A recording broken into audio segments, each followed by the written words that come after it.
नमस्कार मित्रों, आज पढ़ने वाले हैं संबंध रिलेशन।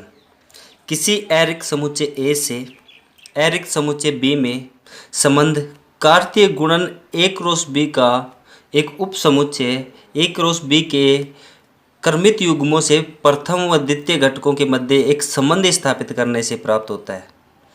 द्वितीय घटक प्रथम घटक का प्रतिबिंब कहलाता है। तो इस प्रकार से संबंध किसे कहते हैं, इसके बारे में हमने पढ़ा है। तो संबंध होता है क्या है, जैसे मान लीजिए कि एक तो है ये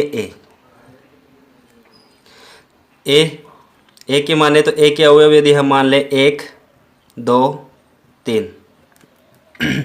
बी की बात करें, दो बी के अवयव हैं 1 2 3 4 5 6 7 8 और 9 और 10 तक की संख्याएं। इस प्रकार से ए और बी हमने दो लिए हैं, ये मान लेते हैं ए और ये है बी। अब इन दोनों के बीच एक संबंध स्थापित करना है, ए और ए क्रॉस बी के बीच ए क्रॉस बी। तो यहाँ से हमें ए क्रॉस बी जो ज्ञात करेंगे तो वो आएगा हमारे पास 1 1। इस प्रकार से ए क्रॉस बी जो भी आएगा इन सब से हमने पहले सीख चुके हैं हम ये कि ए क्रॉस बी में क्या आएगा। तो इनमें इनके उप जो भी अवयव आएंगे वो सारे इसमें लिख देंगे, ए क्रॉस बी आ जाएगा।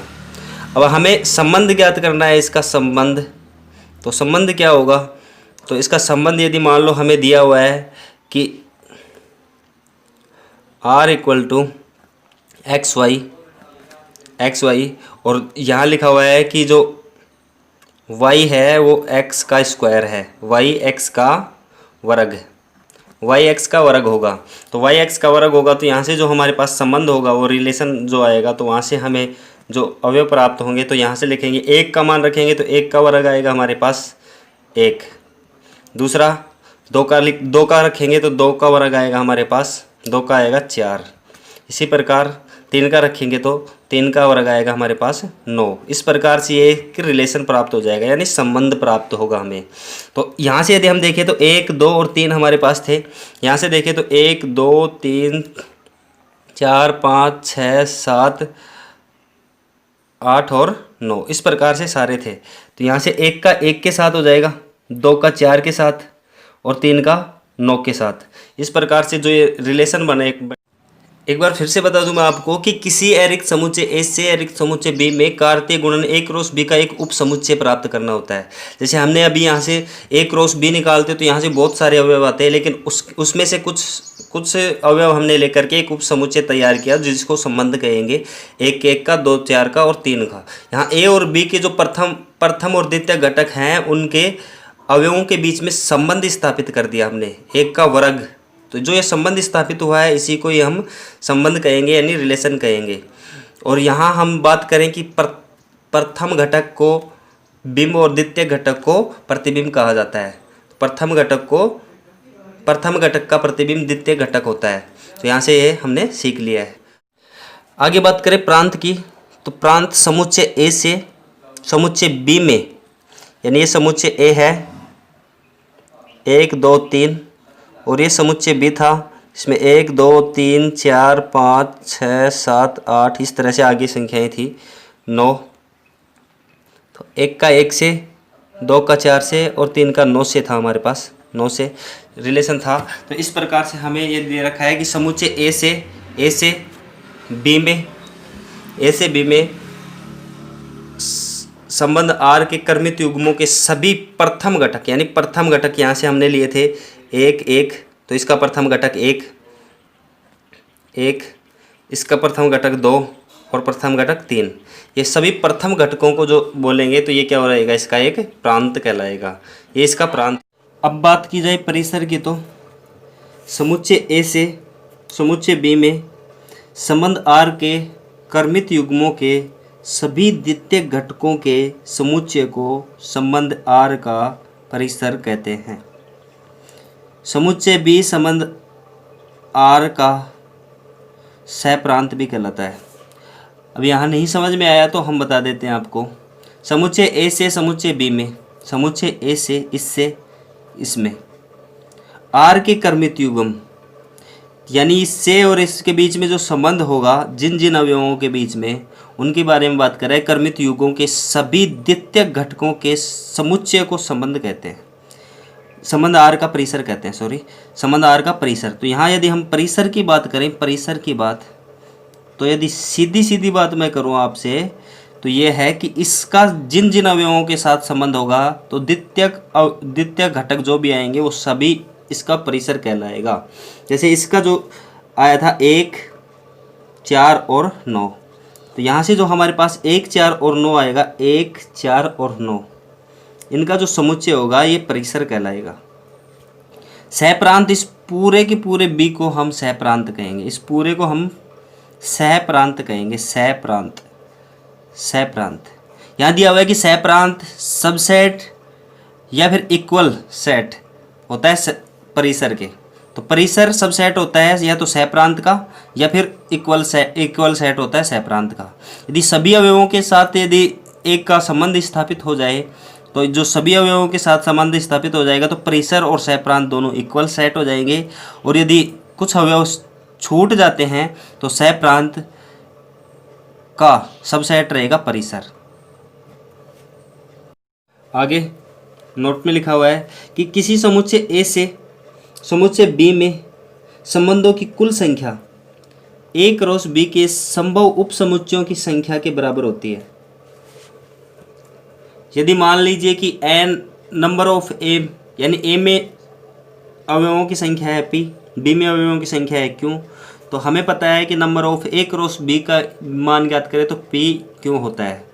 और हम जानते हैं कि यदि किसी भी समुच्चय में यदि अवयवों की संख्या n है तो उसके लिए उप समुच्चयों की संख्या होगी 2 की पावर n।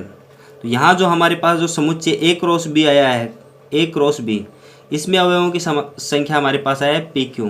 तो इसलिए उप समुच्चयों की संख्या जो होगी वो 2 की पावर pq होगी।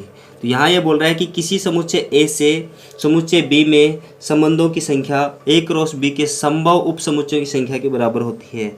यानी हम यहाँ बात करें कि यदि संबंधों में यदि किसी भी संबंध ए क्रॉस बी से यदि कोई संबंध ज्ञात कर रहे हैं, रिलेशन आर जो ए क्रॉस बी से ले रहे हैं, तो वहाँ हमारे पास संबंध में अवयवों की संख्या होगी 2 की पावर pq, 2 की पावर pq। अब देखते हैं एक्सरसाइज 2.2। मान लीजिए कि एक के अवयव हैं 1, 2, 3, 4 और ये 14 तक हैं। यहाँ r जो संबंध है एक्स वाई, जहाँ 3x - y = 0 होगा, जहाँ x और y दोनों बिलोंग करेंगे ए से लेना है। दोबारा ए से ए का संबंध है r लिखिए। तो ए से ए का संबंध r की बात करें तो r क्या होगा, तो हमारे पास जो r आएगा वो हमें ज्ञात करना है। तो यहाँ से पहले x का मान रखते हैं और y का मान निकालते हैं। तो x का मान यदि 1 रखेंगे, x का मान 1 रखेंगे तो y का मान हमारे पास आ जाएगा, y का मान हमारे पास आ जाएगा यहाँ से 3x - y = 0। तो यहाँ से x = 1 रखेंगे, x = 1 रखेंगे तो हमारे पास आएगा कितना, 3 × 1 - y = 0।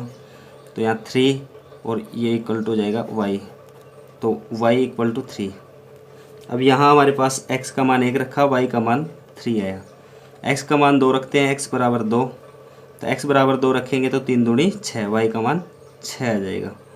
इसी प्रकार x का मान 3 रखेंगे, x का मान 3 रखेंगे, x = 3, तो y = हमारे पास आ जाएगा 6 3 3 9।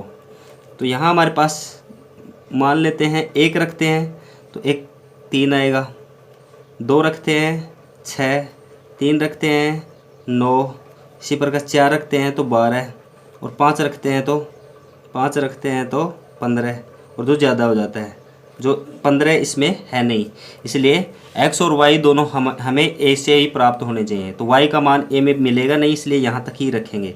तो हमारे पास जो संबंध होगा उसकी बात की जाए, चलो यहाँ देखते हैं। अब जो हमारे पास संबंध आया है, संबंध में अवयव थे हमारे पास, यहाँ a है, ये a 1 2 3 4 5 6 7 8 9 10, 11, 12, 13 और 14। और यहाँ से 1, 2, 3, 4, 5, 6, 7, 8, 9, 10, 11, 12, 13 और 14। अब यहाँ से 1 से 3 का संबंध, 2 से 6 का, 3 से 9 का, 4 से 12 का और 5 से 15 ज़्यादा हो जाता, नहीं आ जाएगा। तो ए से ए में संबंध ज्ञात करना था। तो अभी यहाँ से हमें पूछ रहा है कि संबंध क्या होगा, तो संबंध हमने लिख दिया है, संबंध ये होगा।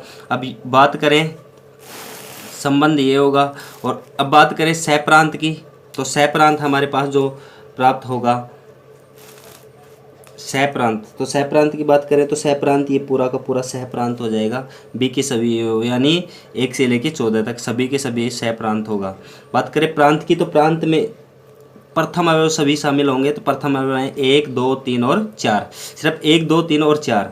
तो हमारे पास सहप्रांत की बात करें तो सहप्रांत पूरा का पूरा ए हो जाएगा, ए। और प्रांत की बात करें, प्रांत, तो प्रांत में हमारे पास सिर्फ अवयव होंगे 1, 2, 3 और 4। और बात करें परिसर की, तो परिसर की बात की जाए तो परिसर में हमारे पास द्वितीयक अवयव सारे शामिल होंगे, 3, 6, 9 और 12। इस तरह से परिसर की बात करें तो परिसर में हमारे पास आएंगे 3, 6, 9 और 12। इस प्रकार से वे परिसर हो जाएगा। सेकंड क्वेश्चन की बात करें तो प्राकृत संख्याओं के समुच्चय पर r यानी संबंध एक्स वाई इस प्रकार से स्थित है कि y = x + 5, x संख्या 4 से कम और एक प्राकृत संख्या है x y belongs to natural number n द्वारा एक संबंध r परिभाषित कीजिए। इस संबंध को रोस्टर रूप में भी लिखना है, इसका प्रांत और परिसर भी लिखना है। तो सबसे पहले हम देखते हैं x जो है 1 से 4 से कम संख्या है। तो यहाँ से हम पहले x जो लेंगे वो लेते हैं x 1, 2, 3, 4 से कम है। तो y का मान निकालते हैं। तो y हमारे पास आएगा y = 1 + 5 यानी 6, दूसरा 7 और तीसरा 8। इस प्रकार से y का मान हमारे पास आएगा 6, 7 और 8, x + 5, 6, 7 और 8। तो यहाँ से हम ये शॉर्ट में कर दिया, आप कर सकते हो आराम से इसको सही तरीके से। तो यहाँ पर हमारे पास जो रिलेशन होगा वो होगा 1, 6, 2, 7 और 3 और 8। इस प्रकार से हमारे पास एक रिलेशन आ जाएगा। ये रोस्टर रूप में लिख दिया है हमने, रोस्टर रूप में लिख दिया है। अब इसके प्रांत और परिसर ज्ञात करना है। तो इसका प्रांत प्रथम अवयव होगा, प्रथम जो घटक होगा वो इसका प्रांत कहलाएगा। तो इसका प्रांत होगा 1, 2, 3, 1, 2, 3 इसका प्रांत हो जाएगा। परिसर की बात करें तो परिसर द्वितीय घटक होता है वो होगा। तो इसका जो परिसर होगा वो 6, 7 और 8। इस प्रकार से थर्ड क्वेश्चन है ए के अवयव में 1, 2, 3 और 5, बी के अवयव में 4, 6 और 9। ए से बी में एक संबंध r इस प्रकार से स्थित है x और y का अंतर एक विषम संख्या होगी, x बिलोंग्स टू a और y बिलोंग्स टू b द्वारा परिभाषित कीजिए। और संबंध को हमें लिखना है रोस्टर रूप में। सबसे पहले हमें x और y का मान निकालना है। तो यहाँ से हम पहले x का मान लेते हैं, जो x बिलोंग्स टू a से, तो a से अवयव लेते हैं 1। तो y का मान हम लेते हैं पहले 4 में से 1 कम करेंगे तो y - x = हमारे पास आ जाएगा 4 - 1 यानी 3। अब मैं शॉर्टकट में बात करूँ तो इसी प्रकार दोबारा से हम ज्ञात करेंगे। 6 में से 1 घटाएंगे तो फिर आएगा 5, ये 1 की बात है। फिर 9 में से घटाएंगे तो फिर हमारे पास आएगा 8, जो इस विषम संख्या नहीं होगी। तो यहाँ हमारे पास जो रिलेशन जो हमारे पास आएगा उसकी बात करें तो सबसे पहले 1 के साथ ज्ञात करें तो 1 और 4 के साथ ले सकते हैं। फिर दूसरा हम लेंगे 1 को 6 के साथ भी ले सकते हैं। 1 को 9 के साथ लेंगे तो विषम संख्या नहीं आएगी। अब बात करें 2 की, तो 2 को 4 के साथ 6 के साथ नहीं ले सकते, 9 के साथ लेंगे तो फिर हमारे पास 7 बचेगा। तो इसलिए 1 और 9, 2 और 9।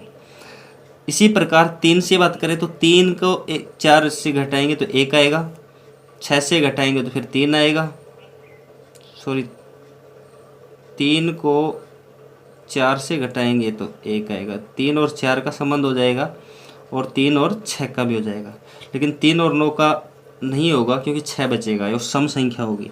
इसी प्रकार फिर 5 की बात करें तो 5 और 4 का अंतर 1 होता है, इसलिए 5 और 4 का भी संबंध होगा। 5 और 6 से नहीं, 5 और 6 का भी अंतर होगा, 5 और 6, 9 के साथ होगा नहीं क्योंकि 4 बचेंगे जो सम संख्या होगी। इस प्रकार से हमारे पास रिलेशन ये प्राप्त होता है। तो यहाँ अब हम बात करें इसको रोस्टर रूप में लिखने की, तो रोस्टर रूप में हम ऐसे लिख सकते हैं, रोस्टर रूप में ही लिखा हुआ है, ये ऊपर जो लिखा हुआ है रोस्टर रूप में ही है, इसका और कुछ लिखने की ज़रूरत नहीं है। यहाँ में हमने इसको रोस्टर रूप में लिख दिया है।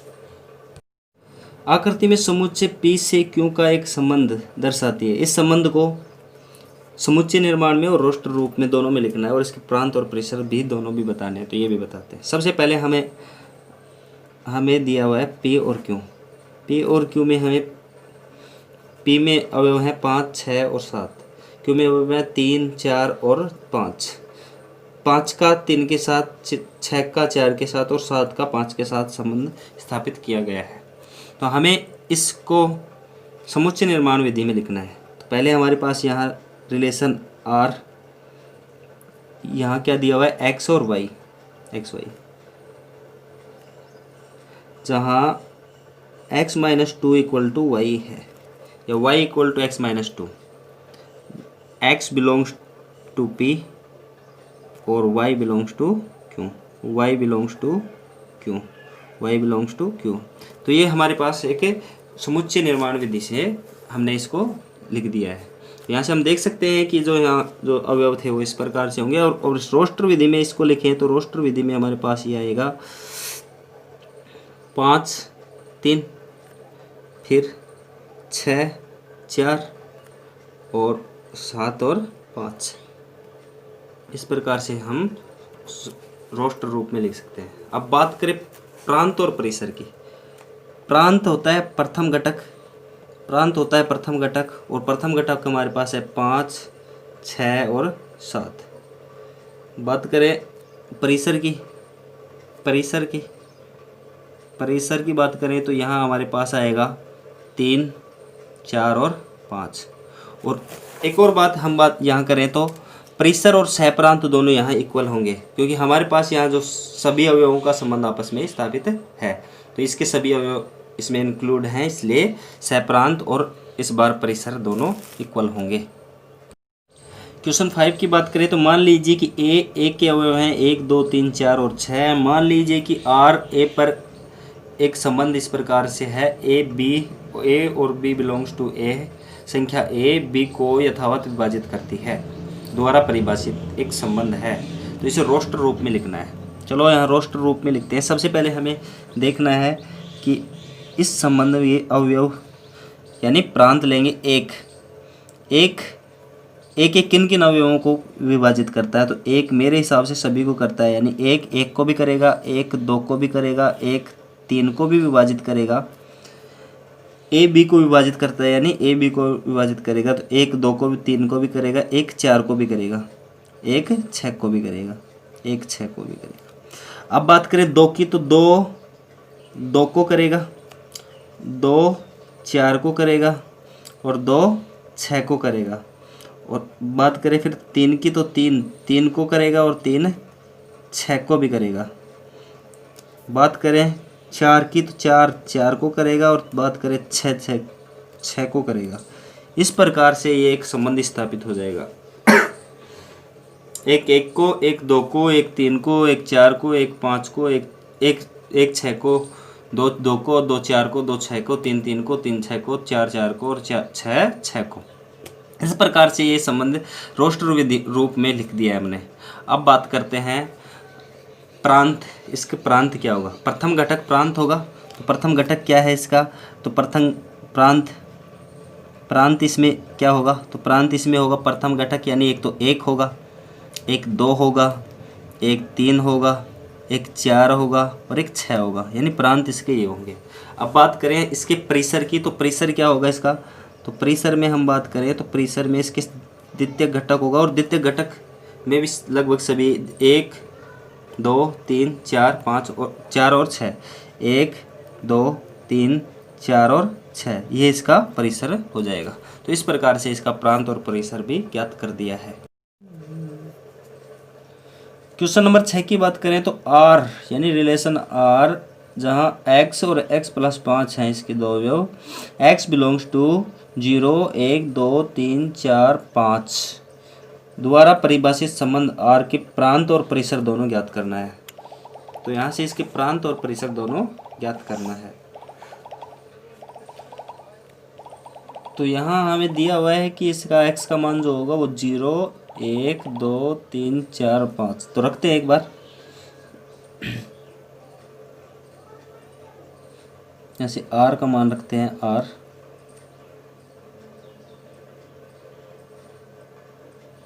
जीरो 0 प्लस 5 यानी 5। अच्छा, दूसरी बात करें, 1 प्लस 5 इक्वल टू 6। इसी प्रकार सभी मान रखेंगे, तो सभी मान रखते हैं। तो यहाँ से फिर 2 रखते हैं, 2 का मान आएगा 5 और 2 7, फिर आएगा 3 रखेंगे, तो 3 का आएगा 3 और 8, 4 और 9, 5 और 10, 5 और 10। इस प्रकार से इसका मान प्राप्त होगा। तो ये हमारे पास एक संबंध स्थापित हो, संबंध आ गया है। अब इस संबंध के प्रांत की बात करें तो प्रांत प्रथम है वो होता है, प्रथम घटक की बात करें, प्रथम घटक होगा यानी 0 1 2 3 4 और 5। और इसके परिसर की बात करें तो परिसर इसका द्वितीयक घटक होगा, द्वितीयक घटक इसका परिसर होगा। तो परिसर क्या होगा इसका 5 6 7 8 9 और 10, ये इसका परिसर हो जाएगा। प्रांत और परिसर दोनों ज्ञात करती है।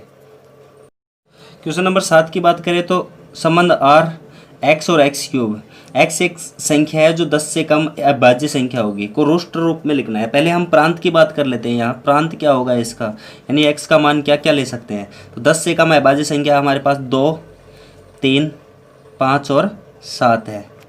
अब 2 3 5 और 7 है। अब यहाँ हम परिसर की बात करें तो परिसर इसका क्या होगा, परिसर यहाँ मान रखेंगे इसका, तो 2 का क्यूब करेंगे, 2 का क्यूब आएगा 8, 3 का क्यूब करेंगे 27, 5 का क्यूब 125 और 7 का क्यूब 343।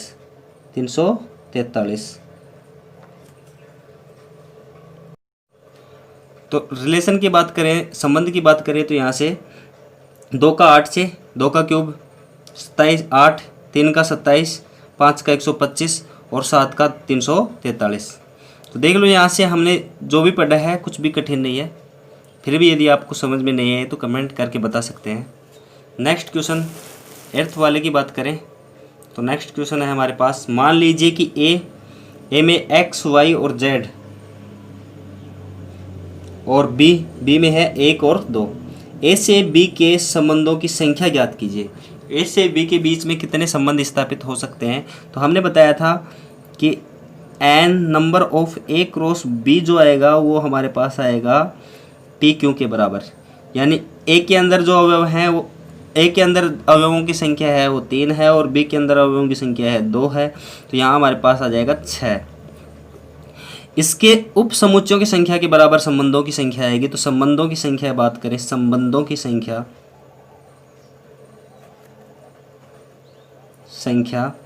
तो ये 2 की पावर पी क्यू की बात, पी क्यू होता है। तो P हमारे पास 3 था और Q हमारे पास 2 था और P गुणा Q हमारे पास 6 आ गया, इसलिए 2 की घात 6 इसमें संबंधों की कुल संख्या होगी। 2 की घात 6 की बात करें तो 2 की घात 6 की बात करें तो ये हमारे पास आ जाएगा 2 गुणा 2 गुणा 2 और 2 गुणा 2 गुणा 2 यानी 64। इस प्रकार से कुल संबंधों की संख्या होगी 64। 9th की जो, मान लीजिए कि R यानी Z पर R एक संबंध है जहाँ A और B belongs to Z, A minus B एक पूर्णांक संख्या है, द्वारा परिभाषित एक संबंध है। तो R के प्रांत तथा परिसर ज्ञात कीजिए। तो यहाँ ये पूर्णांक संख्याओं में से लिया जा रहा है, तो यहाँ हमारे पास ए बी पूर्णांकों से लिया जाएगा और बी भी पूर्णांकों में से लिया जाएगा। हम जानते हैं कि किसी भी, तो प्रांत तो हम जानते हैं कि पूर्णांकों से लिया जाएगा, तो सभी पूर्णांक संख्याएं हो जाएंगी, पूर्णांक संख्याएं।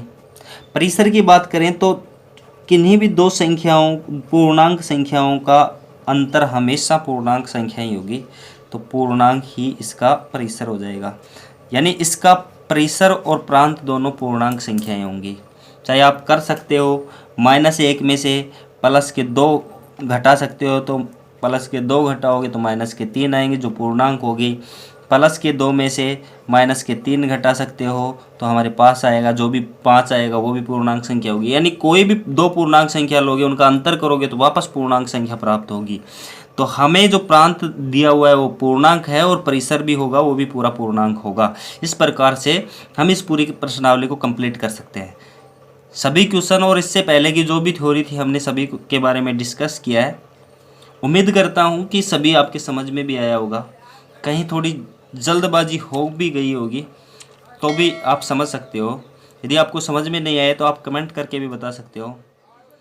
धन्यवाद।